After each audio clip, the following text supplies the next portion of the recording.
Hello guys, in this video I am going to show you how to customize your profile on the Kwork application. But first I just want to mention, don't forget to subscribe to my channel because at 10,000 subscribers I am going to show you my whole YouTube revenue statistics and growth strategy, how to make money online. So let's jump into it. First of all, open the app on your phone.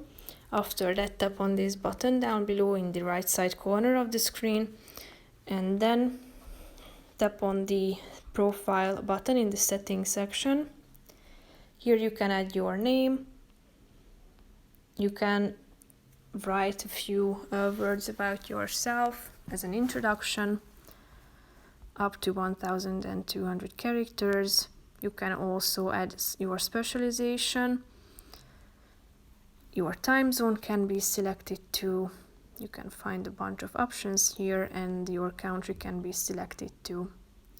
If you are done with adding all these details, click on the save button at the top of the screen. So that's pretty much it for this video, guys. See you in the next one. Bye bye.